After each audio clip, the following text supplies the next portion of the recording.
Okay, so good morning, everyone. I'd like to welcome you to this fifth Networking Friday of the year of 21. We'll have today David Obura, the founding director of Coastal Oceans Research and Development, Indian Ocean, the CORDIO, in East Africa. It's based in Mombasa. Well, in his talk, David will show us how the observation and monitoring networks of coral reef biodiversity, together with networks of communities, interested people, and scientists engaged in coral reef monitoring and health, how they may interact to support decision-making and that will be needed to give reefs the best future possible. So coral reefs may give us signs of the influence and impacts of climate change. As Dave puts it, understanding reef dynamics and the species interaction with the environment and their responses to climate change may also help us design actions towards sustainability development toward the ecosystems that are critical for people and for the planet, from local up to global levels. Now, this event is organized by the Air Center under the guidance of José Moutinho and the technical support of Catarina Duarte. I am Ruy Kikuchi. I work at Federal University of Bahia in Salvador, Brazil, and will moderate this event. The reason why I'm here is because I've been working with reef monitoring in the Brazilian eastern coast for the last 20 years, trying to understand the impacts of global changes, such as temperature rise, sea level rise, in reef ecology and coral calcification. I'm also interested in the use of corals as natural archives of environmental conditions, such as temperature, turbidity, salinity, things like that. So you please, the audience, our friends, if you want to ask any question, please write it in the Q&A, and it will be collected by me, by José Moutinho and Catarina, and we'll put it online after David's address. So today is your day. Please, David, step in. The stage is yours. Hey, thank you very much, Ruy, for introducing me, and great to meet you on this networking session. I guess that's what these sessions are for. We get to connect with one another, having seen one another's names around the world in various publications and so on. So it's great to be here. Thanks to Jose and Katrina and the Air Center for inviting me for this.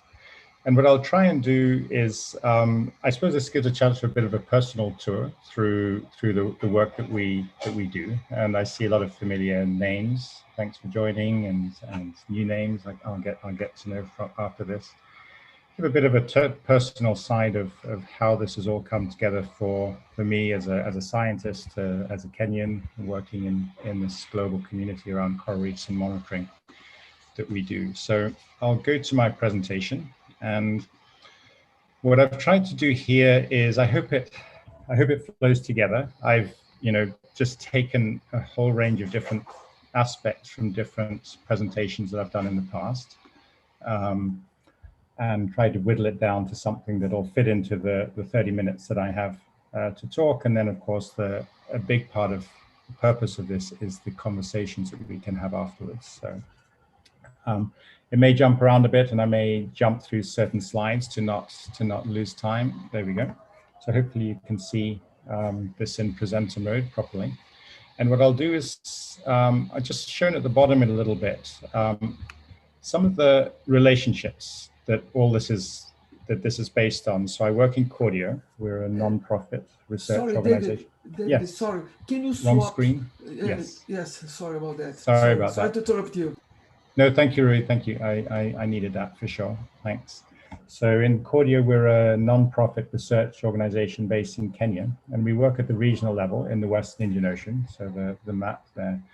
But really, coral reefs are a very global ecosystem, and so I've come to play a role and to join into these global networks. So within the IUCN, the Coral Specialist Groups and the Global Marine Program there, the GOOSE, the Global Ocean Observing System, and MBON, the Marine Biodiversity Observation Network.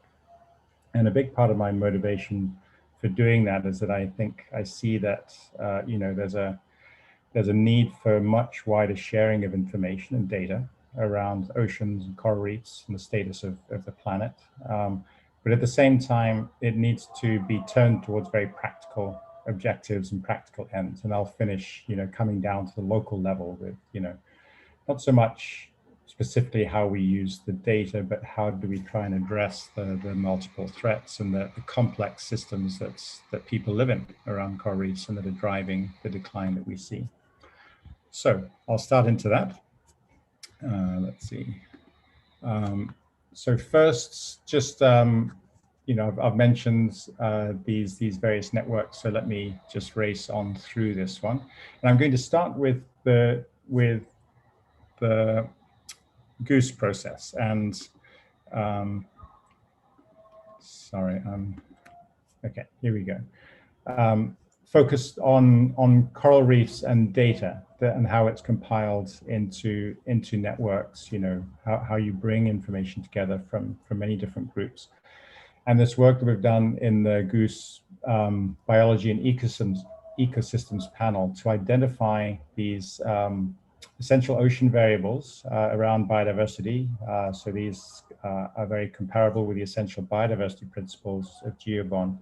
And of course, my focus has been on hard coral cover as one of the EOVs and pulling together the information needed to present this as a standardized variable that different groups can pull together and share and combine their data. The reason hard coral has been one of the more advanced of the biological EOVs, and the reason why is because there's already been a lot of effort put into networking, and this has been done through through the Global Coral Reef Monitoring Network over there to the left.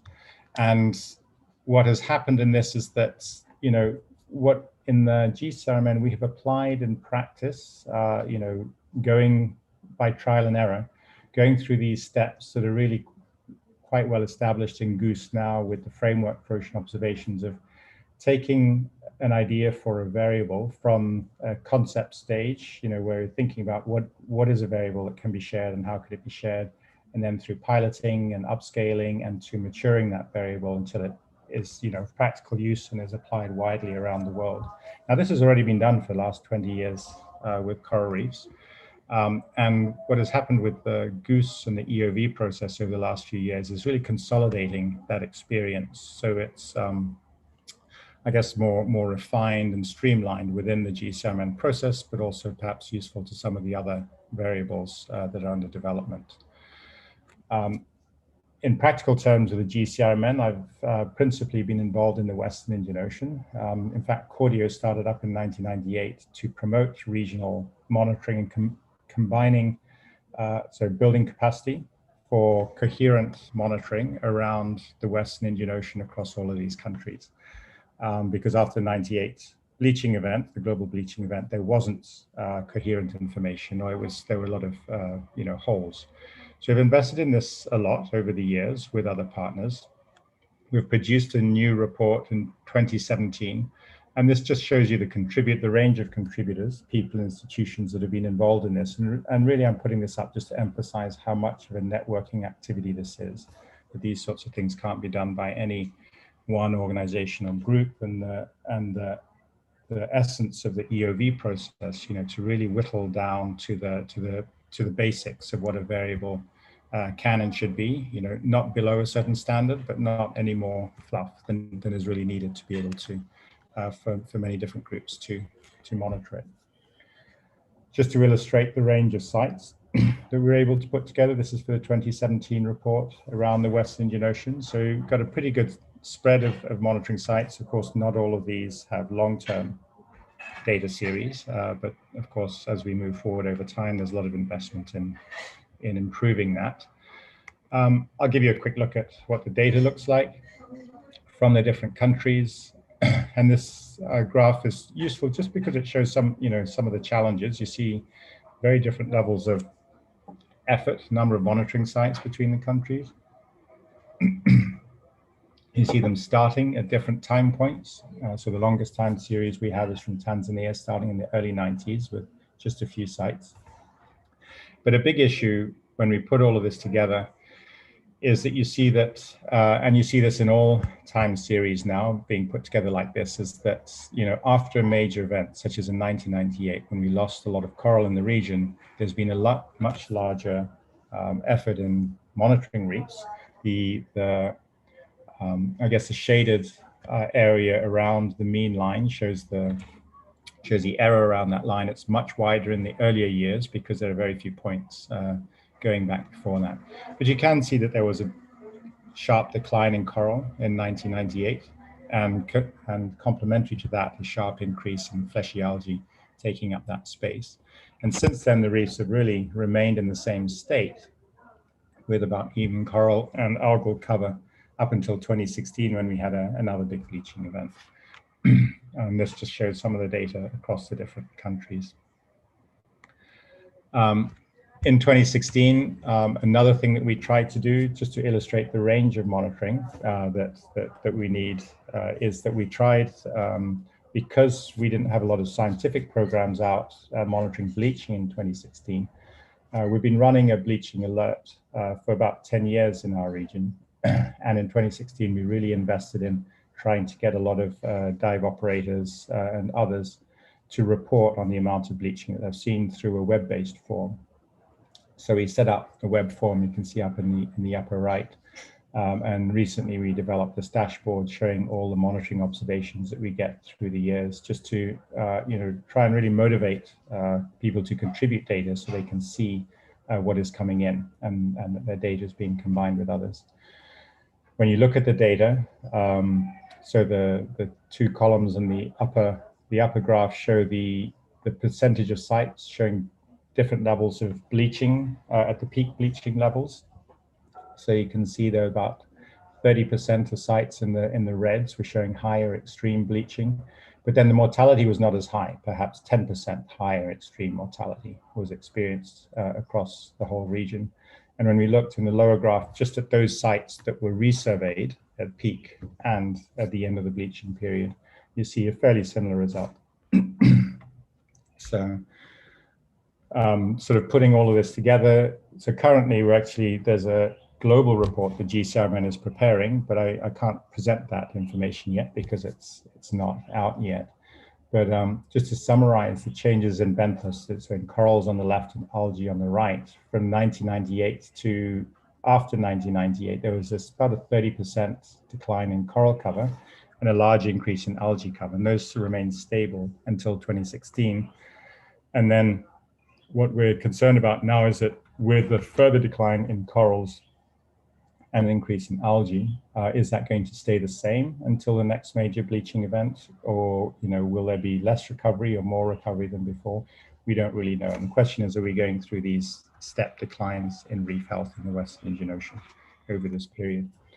At the same time, just to show you what's happening in the fish, this graph shows the biomass of herbivores and detritivores in green going up from 2000 to 2016, and the biomass of other functional groups of fish going down. And so perhaps our reefs are becoming dominated by herbivores. So of course we need herbivores on reefs. That's not necessarily a bad thing, but if the reefs are turning more towards algal reefs with a decline in coral cover and the fish community more towards herbivory, are we heading to more of a algae herbivory system rather than a coral reef system? And how will that pan out over the next 10 or 20 years with increasingly frequent bleaching events? So I mentioned the global coral reefs of the world report that's being produced right now. This is straight from a presentation of the report last week at the International Coral Reef Initiative General Meeting. I can't present the results, I'm afraid, but what we're trying to do is prepare a relatively short report. I'm sure many of you on the call have contributed from your regions. We'll do a quantitative analysis of a global data set. This is the first time amongst these GCRMN global reports that it'll be quantitative. There'll be 10 regional chapters, and each of the regions you can see in the colors there broken down into sub-regions to give a little bit of regional texture to the reports. But because we want to keep the overall report relatively short. We're not going into detail of, within countries and drivers and pressures and things like that. We're not able to deal with all of that. But we're hoping to have this report out in the next couple of months. So what happens once we have data like this in the GCRMN, and something that I've been pushing for is the further use of that information. And so through my involvement with IUCN, I've been chair of the Coral Specialist Group for about 10 years now. It's time to update the Red List of Coral Species, which is a global assessment that was published in 2008, so just over 10 years ago. But also, I think much more relevant for reefs, I think, as an ecologist, is the Red List of Ecosystems, and ecosystem-based analyses are really important. And so pushing the GCRMN data through into these indicator assessment processes, I think, is an essential next step, and very much in line with the GOOSE and the MBON sort of processes that are being set up. I'll just summarize the way we're doing the global Red List of corals. So we're very little funding to do this on. We weren't able to get much money. There's very little funding for these sorts of assessments. So we've had a fully online process with a core team across different institutions. So CORDIO, Arizona State University is handling the main analyses, and then Zoological Society of London. We started in mid-2019, and fortunately, for us with the COVID pandemic, because we're already doing this online without any travel and workshops, we haven't been so much impacted by that in terms of our project process, though of course many of our participants are very much affected. And I'll just outline the main link to the GCRMN is that from the GCRMN report, we will get these estimates of coral cover change, decline in most cases, in these subregions, these different shaded units you can see in the upper map. So based on the percent coral cover decline over 3 generations for corals, which for most we're using a 10-year generation time. So over the 30-year period, if we overlay a species distribution, and this is one species in the lower map from corals of the world. If you overlay the species distribution on the GCRMN regions, we can extract the aggregate coral cover decline in the range of that species. And that gives us an estimate or a proxy for the decline in that species over time. And of course, we adjust it by the trait. So the corals, whether they are very stress resistant or dependent on high diversity reefs and so on. So this result will be coming out towards the end of the year. In the Red List of Ecosystems, in fact, the use of the GCRMN data is much more direct. If you're not aware of the Red List of Ecosystems, that it's been developed over the last, really the first publications describing the methods are really 2013 and 2015. It's a framework for assessing conservation status of ecosystems based on the species assessment. Sorry, I'm sorry, is it a bit noisy coming from my side? I had a dog barking outside the window, which I couldn't stop. So I hope they don't continue too much. So the Red List of Ecosystems uses this framework. Let me show you on the next slide what we have to do to apply it. And I think this is useful for different coral reef regions. And I'm presenting this here also because other GCRMN regions, now that we've worked out the method using GCRMN data, any coral reef region around the world could apply the same methodology that we've applied in this. And of course, we'd like to work with you all to do that. So you need to identify a geographic unit at the province scale, so West Indian Ocean in terms of the marine ecoregions of the world, and then the ecoregions within that make sense. And there's a global typology established for all ecosystems globally, including coral reefs, and this corresponds to level 4 or 5 in this typology. We have to identify a conceptual model for how the ecosystem functions. And so we did this in a way that is relevant to West Indian Ocean reefs, but is fairly generic for other reefs around the world. So the interactions between corals, fleshy algae, and fish, which is a lot of what the GCRMN monitoring teams focus on. And then, of course, the impacts of warming on corals, the impacts of fishing on fish are what we're able to analyze. We didn't have data to look at sedimentation impacts and things like that in the West Indian Ocean, but in some regions you might, so you would be able to analyze those interactions as well. And then you apply, there are five main criteria. We looked at four of them, this A, B, C, and D that I'm showing over here. And I've shown on the right the indicator, the thresholds for collapse. So the principles of the red list of ecosystems is that at a certain point, the variable declines to such a level that that below that level, you could say the system has collapsed over a certain period of time.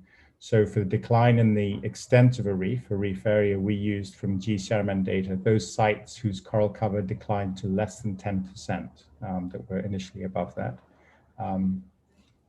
So from 50 years ago to now. There are standard criteria for small geographic areas, small ecoregions, and then we also look for abiotic disruption. So a big value of the red list of ecosystems is that it has criteria looking at the area of an ecosystem and also the integrity or the function of the ecosystem. So A and B are area-based criteria and C and D are function-based.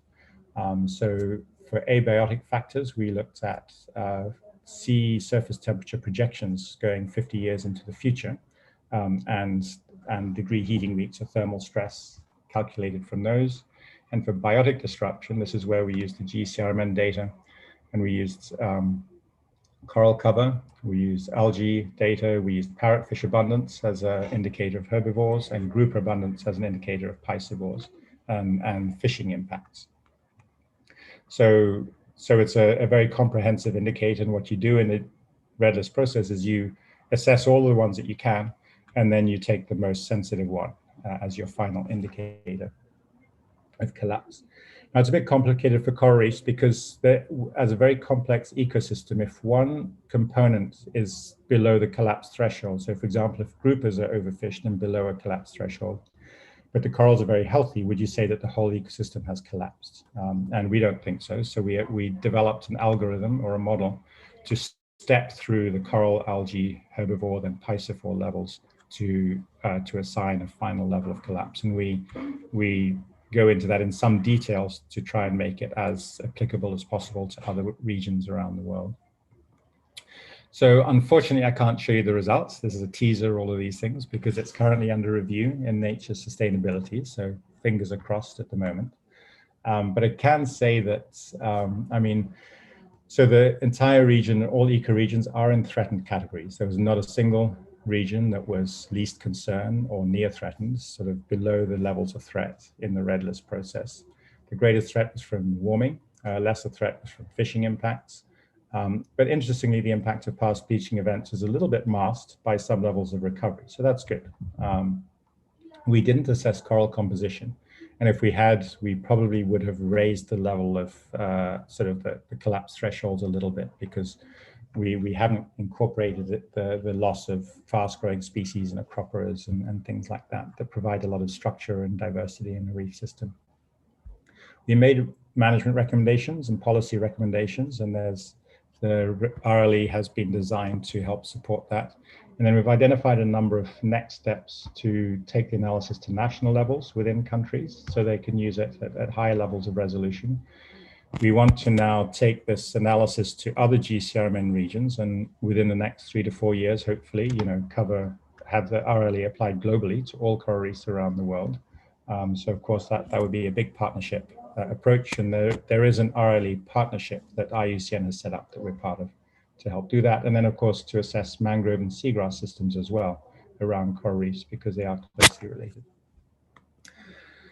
So then another step that I've pushed as well, this is with the International Coral Reef Initiative now, which is what the GCRMN sits in, is so we have this information, whether it's in the GCRMN reports and data sets or using things like the red list of ecosystems, species as indicators, but how well are they being used in policy processes? And of course, this year, or 2020 and 2021, are big years for discussing the next biodiversity goals under the Global Biodiversity Framework. So as CORDIO, we've been very involved in in the processes with the CBD, but then also under the International Coral Reef Initiative has had a ad hoc committee to make formal proposals from ICRI to through the open-ended working group that is considering the new framework for biodiversity.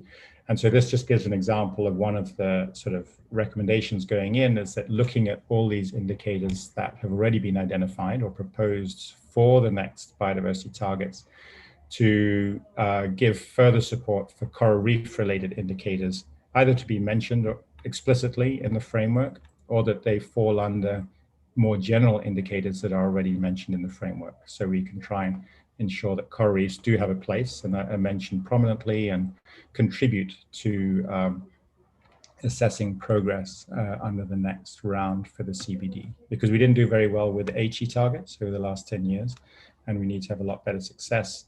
And both to conserve coral reefs, we need a lot more, but we also need to show what's happening in coral reefs. So a very good sort of model to show everyone quite how dire the ecosystem dynamics are under the current trends, and what we need to reverse for coral reefs and for other systems as well. So really pushing this sort of information from coral reef monitoring into these policy processes is something else that I've invested in quite a lot. And while as a non-profit or a small research organization in an African country, of course, we have no power whatsoever, but we actually have a lot of flexibility to participate in a lot of processes. And I found that's actually been very useful, especially, leveraging off the Goose and Bon IUCN relationships that we have to be able to participate in these. We've had a lot of freedoms. So that goes out to the global level. And what I'd like to do in the last session now is just come back down to the local, because of course it's great getting all this information up to high levels, but what happens, it's at the local level where reefs are declining, where biodiversity is lost, and it's at local level where people are either doing damage or losing their livelihoods and their economic source of support as reefs decline. And many people are doing both at the same time, of course, and we need much better decision-making locally.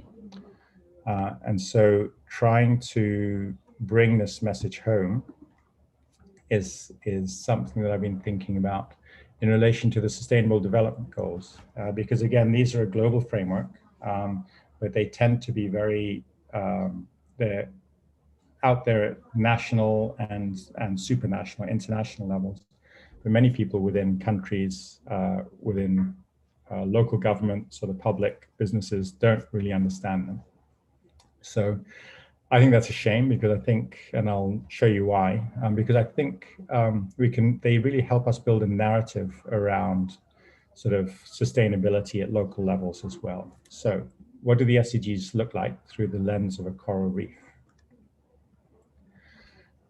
So this is how we normally see the SDGs, these square icons, rectangular framework. It's not very friendly.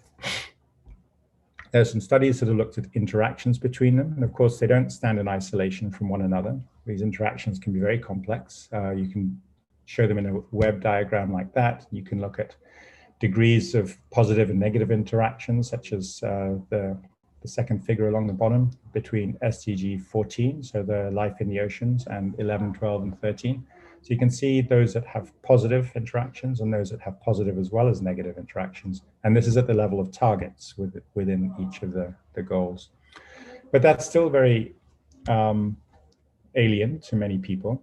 And so I thought, well, what we do in coral reefs, I wanted to look at the SDGs through SDG 14, because that's the one that I work with. And what perhaps, as a coral reef scientist, we go diving in coral reefs. We have the great fortune to be working in a system that is so wonderful to be in. And that's how we study it. So if we're to look at the SDGs, let's pretend we're diving into them through a coral reef. So I've generalized this figure now a little bit. And basically, if looking at natural capital, the coral reefs at the bottom there in SDG 14, but you could also do it for any of the other natural goals. So 13 is climate, 15 is land, 6 is freshwater. So the health of the ocean, goal 14, and coastal assets moderated by climate interactions generate ecosystem services.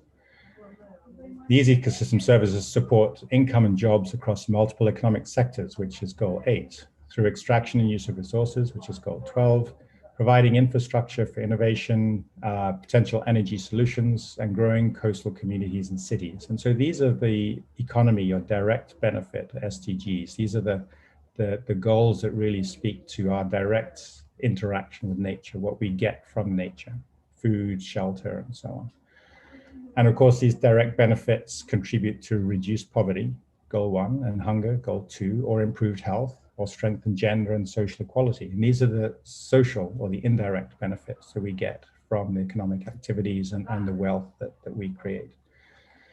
But of course, these don't happen on their own. You also need governance mechanisms and institutions, that's goal 16, stakeholder investment and participation, that's goal 17, and all of these informed by awareness and knowledge, or goal 4. And that's what we all work in, right, in terms of our science and monitoring and so on, and bringing that to policy. And I felt that what this does is it's a way to look at the goals. You can develop a narrative around the goals like this for any context, any space that you're in, especially, that's highly dependent on nature, but also other ones as well. And so what I did after, this was in a paper that I published, I guess, about a year ago. And then since then, to make it more tangible, I thought, okay, well, let me do this from the perspective of coral reef community on the coast of Kenya. So here we have Hamisi and Mariam, a husband and wife. He's a fisherman. She sells a fish in the market, amongst other things.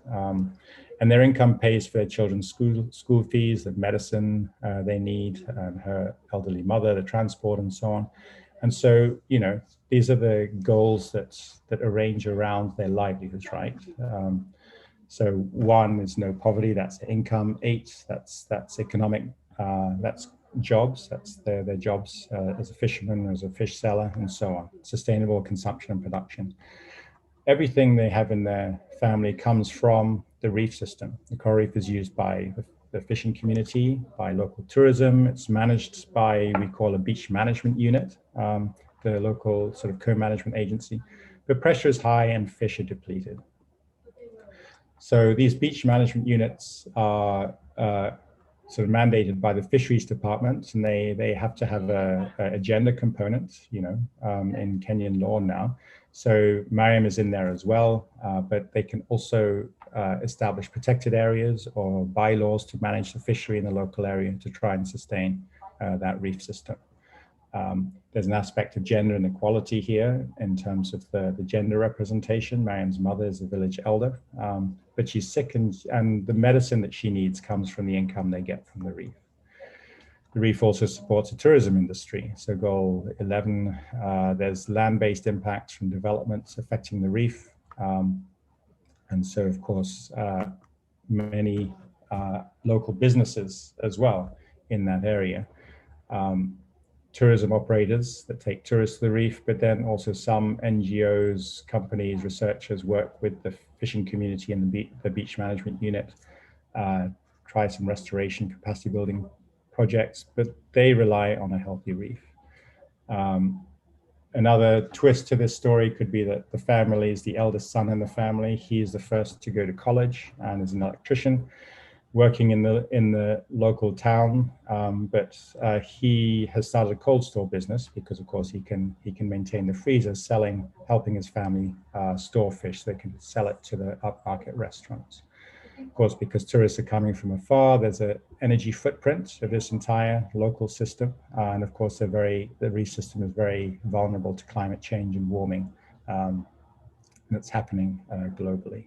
All of this is governed through local and national levels of government and different regulations. And then there are aspects of equity about the sharing of benefits in this local community from the reef, from businesses and so on that affect all these interactions. So you can really build an interaction web with an SDG story around this place. I also developed this story because I wanted to, in the discussions around the Convention on Biological Diversity and the new framework, the Global Biodiversity Framework, there's a lot of frustration in Africa and some other continents that conservation has dominated the agenda in the CBD, even though there are 3 objectives. The first is around conservation, the second is sustainable use, and the third is equitable benefit sharing. But if you only focus on conserving the reef, you're only looking at one small part of this interaction web. But if you look at sustainable use, you look at the fishing. This is objective B under the convention. You also look at the tourist development and how they interact with the reef. How sustainable is their use of the reef? All these businesses have some aspects of sustainable or unsustainable activities around them. So you start to look at a much broader set of interactions that you can or need to control in order to sustain the reef. If you only focus on conservation of the reef and not the social and economic sectors, you're only dealing with part of the story.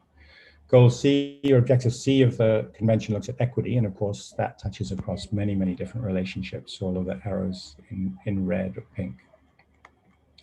So just to make this a bit tangible as we come to the end of this, if we look at fisheries, traditionally fisheries management has just looked at sustainable fishing, right, or level of fish catch.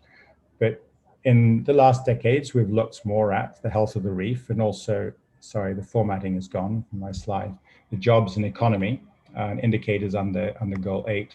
With this SDG model, you get to look out at the indirect benefits as well. How, are these benefits being improved through managing a coral reef sustainably? There are other indirect benefits out to the right, and then you can look at the enabling factors as well, environmental ones, and then also the means of implementation, education, governance, partnerships and funding, and so on. So the SDG model enables us to look at this whole web structure of the reef. And I've come to this as a scientist dealing with monitoring and information. Of course, these are all variables or indicators that we might be collecting in our research and that we look at in various research processes, but to what extent are we really bringing them into policy and decision making at the local level around deciding what to do around coral reefs? So I'll finish with that. This is the last slide that I have, and the idea here is to say that this SDG model is, the other value of it is that while we've looked at, I came to this looking at a reef area, this coastal area through the goal 14 on oceans, through CBD goal A on conservation. Of course, the CBD also relates to terrestrial freshwater biodiversity. But when you look at sustainable use, you can apply your view from other goals as well. And if you look at the equitable benefit sharing, you also can look at the same system, but from other goals also.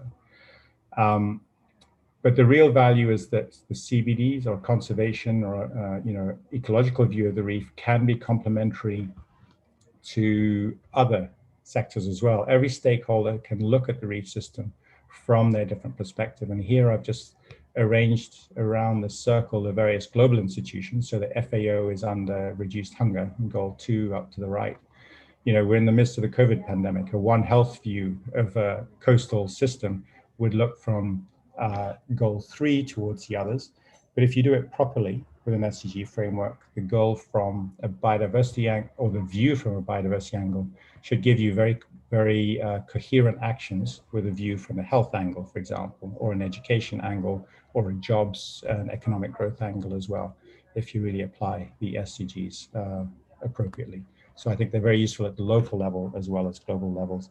And a lot of our information and monitoring needs to be able to support these processes at multiple levels. So thank you. I'll stop there. Oh, thank you, David. You addressed us a very good talk with many things for us to think about. And we have a lot of questions that were made, and I will begin. I try to group them, and let's begin with one, which I will came to my mind also. One of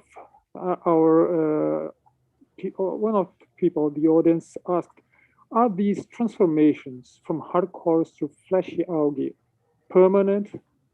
Is it possible that the future new ecosystem climates could disrupt biodiversity, or would the life forms adapt? And I recall that William Prack and collaborators published recently a paper where they analyze a very long time series and 30 years of data from the Caribbean. And they came to the conclusion that maybe this change in this phase shift might not be stable, or the algae phase shift might not be stable, and some of the reefs reversed to hard coral. And I seen your graphs, the results that you showed. What do you think about it? Could we apply the same kind of conclusion or hint from the Caribbean to the East Africa? Yes, so that is the question of the moment, because yes, we are losing coral, and the thing that is taking over that space mostly is algae or fleshy algae. Some places it's other invertebrates, but it varies with the conditions. Now, the thing is, nature is very robust, right, and resilient, and it's certainly possible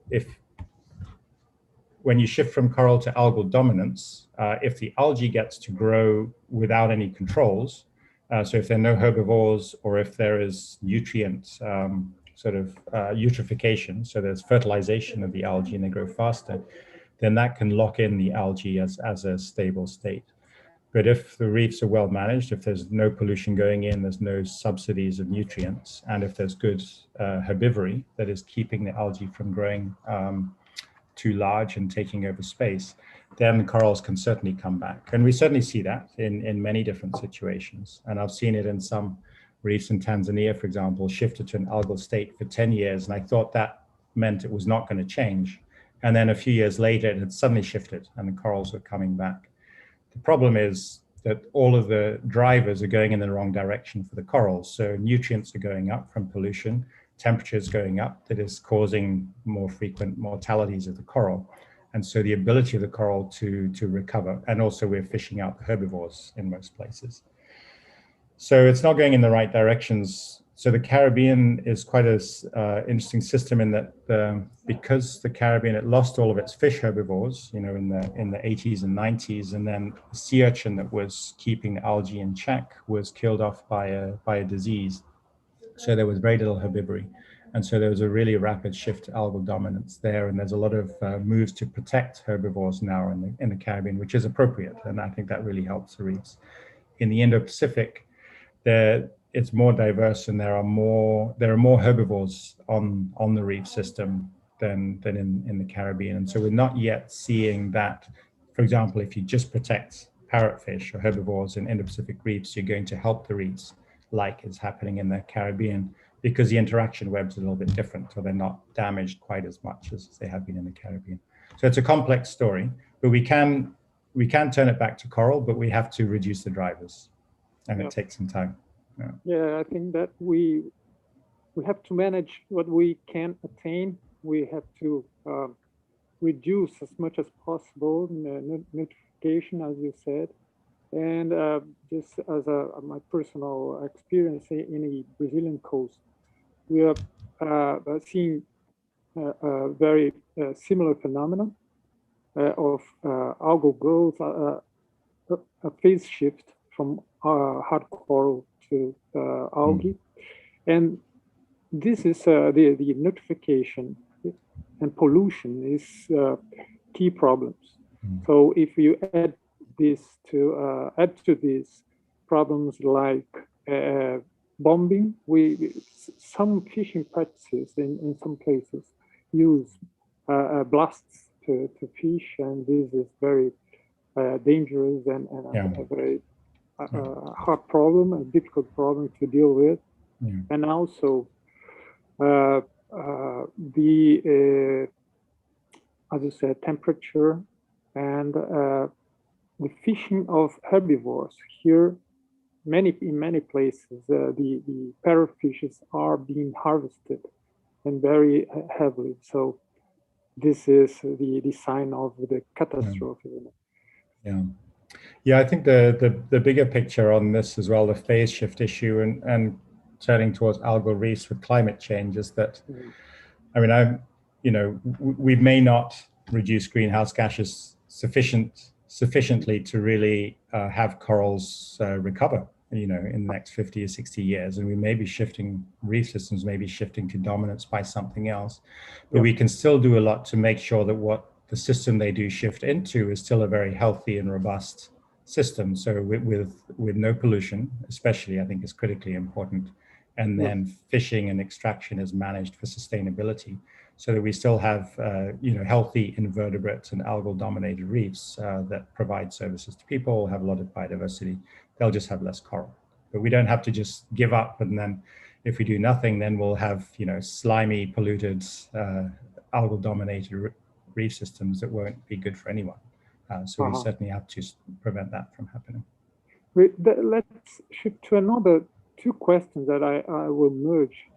The changes in coral structure and biodiversity affect surrounding seagrass and mangroves, and how local communities, as they generally live and harvest in both environments, how these local communities can effectively contribute to the protection and restoration of mangrove and corals together. Yeah, so especially in East Africa, actually, mangroves, seagrasses, and corals are very tightly interlinked. You generally will find all three together rather than just one of those systems. And so the communities that have settled in those areas, we say it's coral reef fishery, but actually they're fishing more in seagrass beds, and the fish in the seagrass beds probably came from nursery and larval conditions in the mangroves more than just the reefs. We don't yet see, in terms of the science and research, we're not yet seeing if you have a degradation of the reef, are you necessarily getting degradation of the seagrass and the mangrove systems as well? We don't really know that yet, to be honest, but we're certainly very conscious that integrating the three together is very important. And communities have a huge role to play. I mean, in East African countries now, there's actually very little scope for central government or for the governments to establish new protected areas because there are already some. Population density and use is quite high, and people don't want the government or somebody coming in and telling them they can't fish somewhere anymore, or they can't determine what happens in their area. So we're turning a lot now to, I mentioned these beach management units in the presentation. So these are really an agreement between the fisheries department and the local fishing community, that the fishing community has a lot of responsibility for managing the sea around them, so the reef and seagrass areas and perhaps the mangroves. So trying to work with them so that they could set aside some protection zones in nursery areas and very sensitive areas. And they also ensure there's no destructive fishing techniques being used. And then of course on the land, making sure that coastal development is not harming the nearshore coastal system as well. So these co-management areas, and we're now the buzzword coming out is multifunctional seascapes and landscapes, really trying to get this integration of use and conservation with local communities is critical for future success. So this co-management is something, let's say, official, you are applying? Yes, no, it's in law, and many East African countries now have put in the legislation that establishes these bodies formally, and then what they do is that it's a little bit top down. The government says you can do X, Y, Z, or take control of X, Y, Z, and then there are elections. The local community can establish bylaws, so local regulations about you're not allowed to fish this part of the reef area, and of course the ability to enforce it varies a lot. You need a lot of capacity building. We need other members of the community, fishermen from far away, need to cooperate and need to support the process. So it has a huge amount of potential, and there's a lot of interest in it. So a lot of NGOs like us and research groups are investing heavily to work with the communities and the government to really build up these practices, because it really is the future for nearshore conservation in the coming decades. Oh, excellent. So as you mentioned nearshore, and there are a couple of questions that raise the question of Mesophotic reefs. So everything that you showed us, these indicators and all this assessment of the environments are for shallow reefs, and have you been downwards to the Mesophotic or deeper reefs or deeper? How does the Mesophotic reefs are in this framework of your research?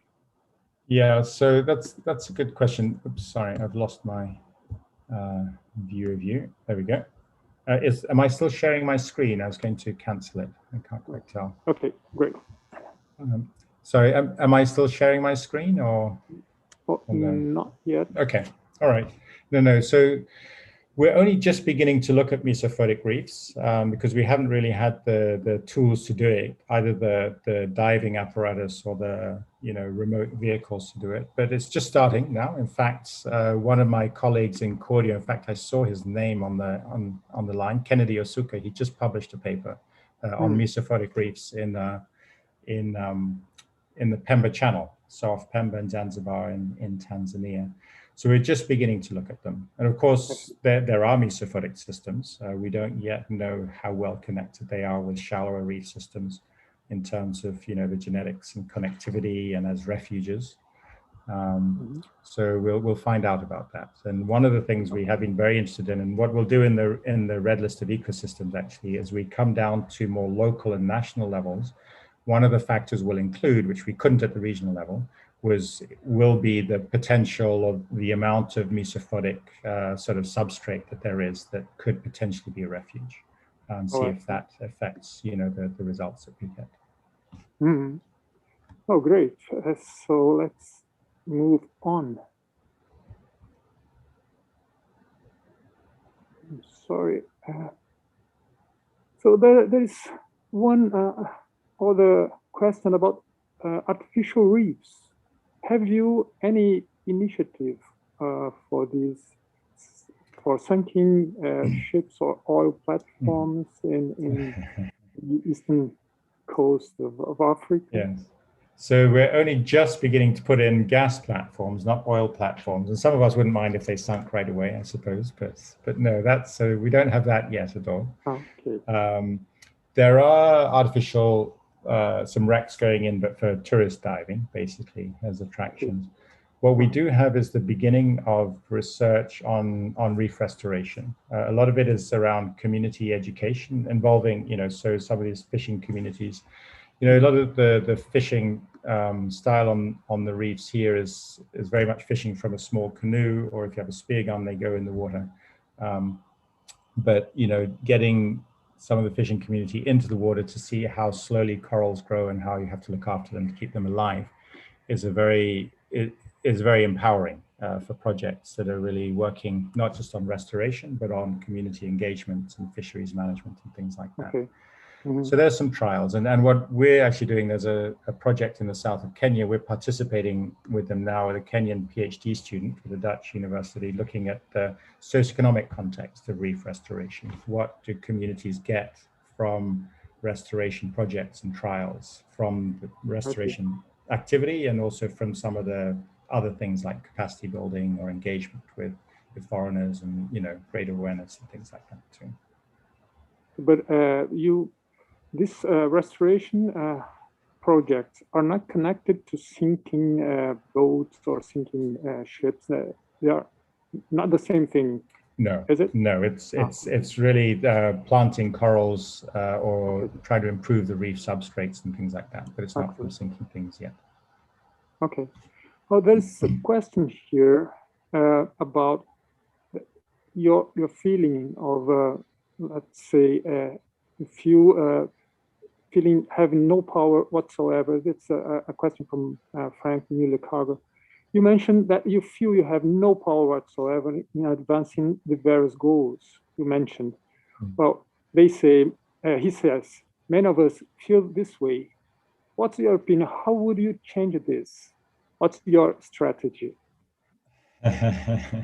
Yeah, good question, Frank. I mean, the issue there is participation, really. Just like anything, is that, I mean, in a governmental processes, as a non-government actor, of course, we have power through citizens agency, through groups of people coming up and saying this is what we want. And we have that through our scientific networks as well, and professional networks or practitioner networks, which is why I've engaged a lot with networks as a small organization to use the credibility of the network and the network saying something that sounds a bit different from, CORDIO or David Obura saying something. So, I mean, we just have to try what we can, but this networking processes, I think, are critical for that. And I think it's more and more becoming part of the process now too. So I think our role is increasingly recognize the CBD engagements in last year and this year. They're very strongly encouraging observers and organizations and individuals, different people to come forward and provide comments and contribute. So it's growing. Oh, that's great. I feel that we have to just put effort in it and hope for the best, isn't it? And well, let's see. That's another question here that could come in another direction. Marine debris has become an overwhelming problem. Can we address this within the reef monitoring framework? That's from Benita Hoon. Yeah, hi, Benita. Yes, so that's a good question. We have a huge amount of marine litter. We don't call it that locally in Kenya. We call it, well, people are very engaged in cleaning rubbish off the beaches, because when it's on the beach, of course, everybody sees it. And increasing numbers of Kenyans are enjoying the beach and going to the beach. And of course, there's a lot of tourism and coastal residents that are very motivated around keeping the beach clean to be enjoyed. So we've got engaged in that, but not so much around cleaning the beaches, but more around raising awareness and identifying practices to stop the waste getting to the sea in the first place, so we don't have to clean it off the beaches. And I think that aspect of solid waste management in developing country coastlines, I mean, it's a huge problem. I think just about everywhere, and working out how to, of course, we need to reduce use of certain things, but the things that are there, recycling, remanufacturing, at the small scale, the immediate scale, so not at the industrial scale, but really getting neighborhood level processes where there's a lot of unemployed youth and a lot of poverty, people can make money out of working on this. I think that would be fantastic to get that out of this marine litter campaigns that we have, to really focus on sustainability and circular economy in coastal zones. So I think that we still have time for a question. There is one, Shikubirel ask you to ask you if you have any comment on improving ground up sources of information to integrate in these applications you showed of the indexes that you used. For example, should we rely on highly trained experts that scuba dive to collect information, or we do envisage we widen the data collection, for example, with automated analysis of photo quadrants? He gets the feeling that this is a pressing issue because of the time required to develop capacity. So would we engage or simplify things and engage citizens, apply citizen science as well? Yeah, I mean, Chico, I think you're right. We do need to diversify the sources of information, and technology helps tremendously in doing that. People can collect photos, which now we can have automated analysis of photo quadrants. That takes away that human time needed to do that. So the more we can do that, the better, of course.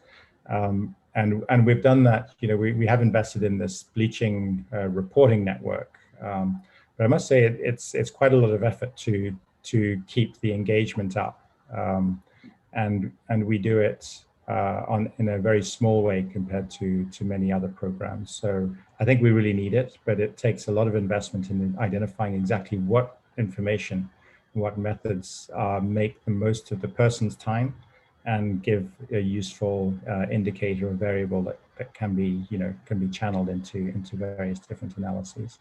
So, but I think there's a huge amount of interest in that, and the decade on ocean science, I think that's one of the big areas of advancements that we might be able to make with really broad engagement on that. So I hope that develops a lot. Yeah, I agree that automated devices and strategies, methods are very good, but we have to put a good effort in developing these devices or these strategies.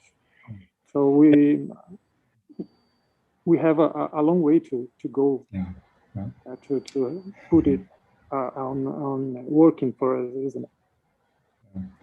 Yes, we do. Ruy, there's one set of questions I see from Vinita I'd like to respond to on SOCMON. So for those that may not know that, SOCMON is the socioeconomic monitoring component of GCRMN. And GCRMN has really focused on coral reefs, so the ecological monitoring, which are presented here. And Vinita has really been part of the SOCMON process since it started, which is also 20 years ago when we started, establishing the ecological monitoring side too. But we've never been able to network SOCMON, the socioeconomic side, to the extent we have the ecological side. And I think of course there's frustrations around that. And we haven't really taken it head on to the scale we have with the ecological data. And I think there's a couple of good reasons for that, which point towards, potential in the future, Vinita, which I think is really important. So as part of in the GOOSE Biology and Ecosystems panel, we were having a lot of discussions around, the variance in how people collect biological variables like coral cover or like fish abundance compared to, say, temperature and the chemistry in the ocean. And the thing is, when you go from physical to biological to social variables, the levels of variation and the sources of variation they go up exponentially. So it's much simpler to measure a physical variable in a very strict methodology than it is a biological one. And the same for social. So we were having a lot of frustration that the ecological variables were so far behind the biogeochemistry ones. But that's just the nature of the science and the variables. It takes more effort to get to the same level. So I think we will get there in the next 10 years, probably with social information, because there's so much more interest and there's so much more of an imperative to do it, looking at dependence of people on nature. So we haven't been able yet, Vinita and SOCMON, but I think in the next, 5 to 10 years, we can hit that one on the head and really make it happen properly. So looking forward to that. So how, in your monitoring network, although I understand that you have not put forward this, the SOCMON strategy, but do you have any social scientists working with you or doing any kind of work with the communities? Yeah, so I'm very pleased to say that as of yesterday, CORDIO hired a social scientist full-time for the first time. So that's good. But we have worked a lot with the fishing communities. But of course, we come from a ecology or resource biology frame, working with communities. We've collaborated with social scientists a lot, but we haven't had the internal capacity. And so I think it's part of this process of working from, single disciplines to multidisciplinary to interdisciplinary and so on that takes time to develop. So improving that. And of course, there are different groups working in our region that are already doing that to quite a large degree as well. So it's not that there isn't social science, but I think the last analogy I was making, even in doing the global report for the GCRMN now. So in our region, we looked at coral, algae, and fish data. And the fish data there were fewer data points. In the global analysis, we've realized we could only analyze coral and algae cover globally consistently. We cannot analyze the fish data in a consistent way globally from the GCRMN network. So it's not in that global report. So even that, isn't quite at the same level as the simpler biological variables. So that's part of the process. We are having now an experience in this direction, trying to work together with the social scientists. We have talked before about these oil spill that occurred in 2019 here in the Brazilian coast, and working in a network of colleagues trying to assess the impact of this oil spill in the whole tropical coast of Brazil.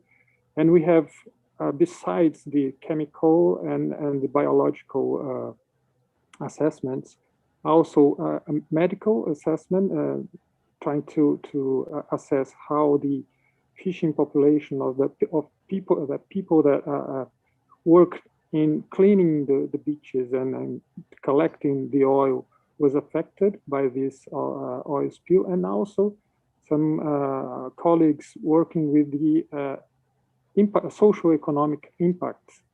So we have altogether more than 50 people trying to gather and integrate this data. And this is a very difficult task, but we will make it. And this is a very interesting experience that we are going through.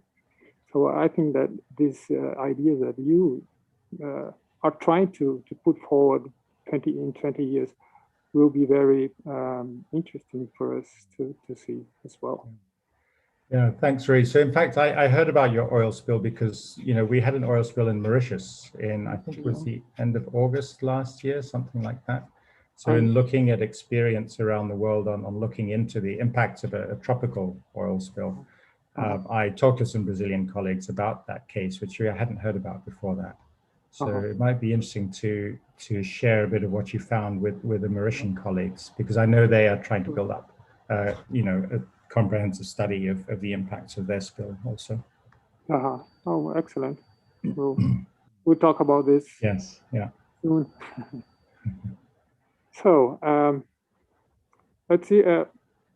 Jose, have we still time for some other questions? Oh, it's up to David and you. David, can you take one or two more questions before? Sure. Yeah, I see there's one more specifically, why can't we look at fish data globally? The reason is the way different teams collect fish data is very variable. So when you're looking at a coral on the bottom, under a line or with a quadrat, there's, you know, you can look at the length under a line, or you can count the number of points in a random quadrat and things like that. Those methods are relatively consistent with each other, and you can compare them with each other. When you look at a fish, one, they're moving. Two, you also need to record their length as well to be able to get biomass. The identification is harder as well. And the size of your transect or the type of sample that you do is very variable amongst teams. And in the end, and also because there's so many different species and families and so on of fish, most programs choose to focus on a subset of those. And so when you pull all this information together, even at a regional level, there are so many differences in how people have collected the data that you only end up being able to look at a tiny part of it. And for a global report, we decided we didn't even have the time to do the work to see what the level of coherence was, because it was too complicated in the time that we had. And so that's a big challenge. And that's where these essential ocean variables are very important, because they help the community to identify standards. So if you're going to measure fish, at least do the minimum set. And if you need to do more, you can certainly do more for local purposes, but do the minimum set for comparability with other data sets, things like that. Yeah. David, there's one question here as well about bleaching. And so the person asks, what are the main reasons for bleaching? He or she asks, especially in the regions of Atlantic, but it also applies to the East Africa. So there are many of the bleaching corals. I think the pollutants combined with climate change would be a reason to the worsen of bleaching. Would you agree? What would you say about the bleaching events in East Africa? Pollution and human impacts are drivers of worsening of the bleaching events. So in East Africa, and I think in most regions, so bleaching is a stress response by the corals. Because the coral has a single-celled algae, so it's entirely living inside the tissue. it traps energy from sunlight, and because they can't grow, they have to release a lot of that energy to the coral. So it's a very finely controlled system and a very delicate system. And if they get stressed by pollution or by heat or by too much light or by a predator bite, they will bleach. So algae in the coral will part company because they can survive better on their own. And then if the stress is not too much, they can come back together. So bleaching will be caused by many different things. So around towns and sources of pollution or river mouths, you often see a lot of bleaching of corals because they get stressed by the terrestrial, I guess, nutrients, pollutants, bacteria, and things like that flowing over them. So it causes a certain amount of stress. So locally, you find point sources of bleaching from local human impacts. But looking at the larger scale, it's high temperatures and global warming that is causing these massive regional and global bleaching events that are affecting, large percentages of global coral reefs now when they do occur. And that's a much greater risk to reefs than the localized impacts from pollution and so on. Of course, locally, the pollution has a huge impact. When you add the two together, those corals don't have a chance. But in terms of the regional and global distribution of reefs, it's the high temperatures that are the main threat. And that threat is only increasing right now. Okay. So there's one comment by Mark Costello. He says that Reef Life Survey has already published analysis of fish data globally using, sorry, it jumped. Yeah, using standard methods. Yeah. Yes, I see that. But Reef Life Survey is one program, and the Global Coral Reef Monitoring Networks collects data from many different programs. So, so the thing is, and because of the variance in capacity of many different groups working in the GCRMN networks and the countries, the Reef Life Survey method is actually a higher level of specificity than what most of the GCRMN teams collect. So the GCRMN teams are not collecting that same approach. So we can't combine that data for global analysis. So if you're combining data across multiple teams, then we have that trouble. So there's another question that Mark Costello reposted. Sometimes terminology says live coral cover, other times hard coral cover. Is it always live, hard, shallow water scleractinian coral cover? And it excludes the soft corals and deep, more than 20-meter corals. So maybe you have asked about your data and the Mesophotic reefs. I think that you are mainly dealing with the shallow reef and hard corals, isn't it? That's right. So when we talk about hard coral cover or live coral cover, and in fact, the slide I showed on the ICRI recommendation to the Convention on Biological Diversity. So in the recommended indicators, they had two lines, one for live coral cover and one for hard coral cover. And our recommendation from ICRI is that these are basically the same indicator. It's the same thing. It's just the terminology has been different from different programs. Now, the thing is, of course, all things have their constraints. We have been focusing on shallow water scleractinian corals, warm water reef systems for the variable hard coral cover. So that is what we do mean. And we don't mean soft corals as well, and we don't mean deep corals. Of course, for scientists and communities working on those systems, of course, they want to incorporate their indicators, and we'd have to extend an indicator for that or have a different one. But the terminology for shallow reef systems, live coral cover and hard coral cover are the same. And the more we can use the same, just one terminology, the better for one term. Can we go through the one last question? I think it's very interesting because it asks for your opinion about what specific projects should we start as priority under the ocean decade with proposed programs like Marine Life 2030? Frank Milukaga asked your opinion. And Boone, Goose, all these, what's the priority for us to start if we cannot start with all of them? I don't know. I'm not sure I have an answer for Frank on that one. But I think that the priority is that we have to stop the decline of reefs. That's so even though I work in monitoring and science, I wouldn't say that monitoring is the one that we should start. I mean, one is, of course, all countries need to meet the Paris Agreement. There's no question about that. But in the meantime, we need to do everything. So the, what I finished on, that SDG view of a local coastal area, we have to get that sustainability model right in all local coastal areas. That's what we have to do. Thank you, David. Then I think that we have enough of your expertise and your opinions. It was a great talk and a great time we had here, a great discussion. And it's a very good end of a Friday for you in Africa. Yes, it's 5:30 here now, so I'll go and enjoy.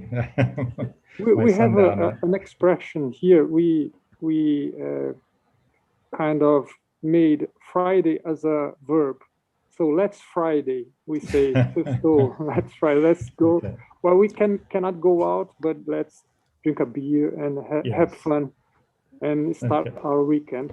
Thank you so much. I'll definitely Friday here. Thank you, Jose. Thank you, Katarina, and all the thank all of you of the audience, and hope to see you in the next Friday networks. So see you soon. Thank you very much. Thank you so much, Ruy. Thank you, David. Bye. Thank you.